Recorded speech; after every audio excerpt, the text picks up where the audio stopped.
कथा श्रवण विधि को बताया, कथा को कैसे श्रवण करें। तो कहा सबसे पहले तो सुंदर मुहूर्त हो, अच्छे मुहूर्त में कथा को आरंभ करो और उसके बाद में जैसे भैया एक विवाह में तैयारी होती है उसी प्रकार से कथा में भी तैयारी करो और सबको सूचित करो, सब कथा श्रवण करें महाराज। तो अब उसके लिए महाराज अब सबको बुलाना तो बड़ा मुश्किल है, लेकिन आयोजक एक काम तो कर ही सकते हैं कि आप जितने आपके इष्ट मित्र रिश्तेदार हैं सबको आप ये मैसेज तो कर ही सकते हैं, भाई हम कथा ऑनलाइन करा रहे वृंदावन में, आप सब कथा श्रवण करो, हमारे गुप्ता परिवार के द्वारा कथा हो रही है। तो ये प्रचार तो कर ही सकते हैं महाराज। तो यहाँ पर लिखा है आप प्रचार प्रसार करें जिससे कथा सबके कानों तक पहुंचे। और नियम क्या है, कथा को कहां करें, तो सबसे पहला जो शब्द आया वो कौन सा है, तीर्थे बापी बने बापी। कथा को सबसे प्रथम तीर्थ में करो, वन में करो, घर में करो, मंदिर में करो, किसी नदी के किनारे पर करो, जहां स्थान मिल जाए कथा को वहां पर करो।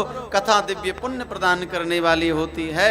अब कथा का वक्ता कैसा होना चाहिए, तो यहाँ पर स्पष्ट लिख दिया है, विरक्तो वैष्णवो विप्रो, ब्राह्मण होना चाहिए, विरक्त होना चाहिए, शास्त्रों का जानकार होना चाहिए और संतोषी होना चाहिए महाराज, और श्रोताओं को समझाने में कुशल होना चाहिए। दृष्टांता कुशलो धीरो, वो श्रोताओं को भगवान से जोड़ने में कुशल हो जाए, ऐसा वक्ता होना चाहिए जो संसार से भगवान में जोड़ दे। और क्या नियम है कि महाराज कथा के विद्वान को मूल पाठ के लिए विराजमान करें जिससे संपूर्ण कथा का पाठ हो सके। और क्या नियम है महाराज, कथा के मध्य में संगीत के विद्वान हो जिससे मध्य में संगीत का आनंद मिले।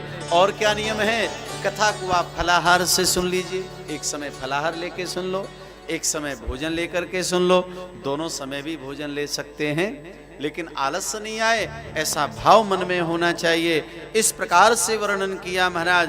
और 7 दिन हमको क्या करना है ये ध्यान रख लीजिए, कामम क्रोधम मदम मानम मत्सरम लोभमेव च दम्भं मोहं तथा द्वेषं दूरयेष कथा प्रति।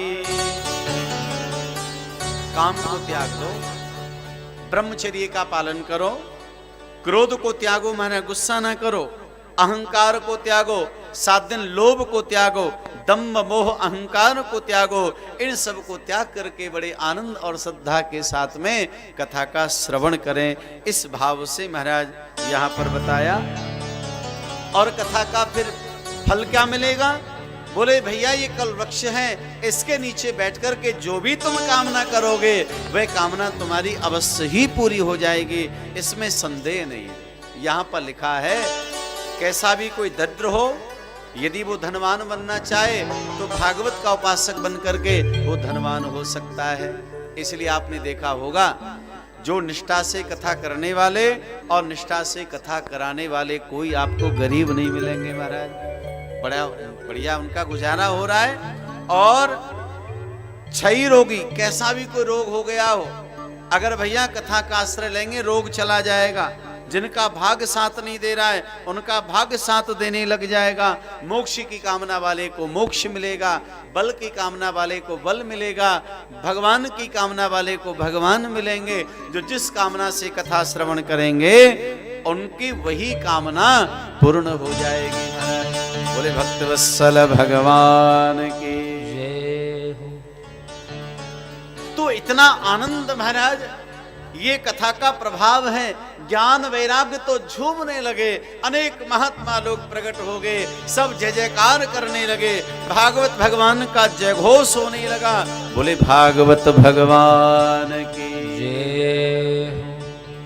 जय जयकार होने लगी महाराज, परम आनंद हो गया।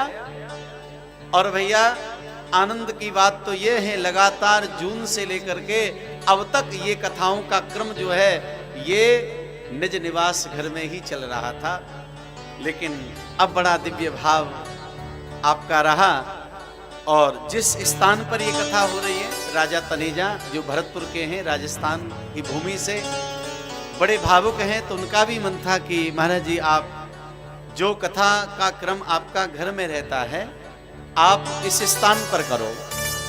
और गुप्ता जी बहुत अच्छी बात मैं ये बताऊं, अगर किसी स्थान को हम बुक करते तो बहुत धन भी लिया जाता, लेकिन जो राजा तनेजा जी जिनका ये श्याम गार्डन है ये बिल्कुल निःशुल्क है, कोई इसका चार्ज नहीं है। उनकी तरफ से ये भाव है कि आप इसमें आनंद से कथा करो, तो ये हमारे आयोजकों के लिए बहुत अच्छी बात है कि महाराज आनंद से कोई चार्ज नहीं है, आप प्रेम से यहाँ पर कथा करें।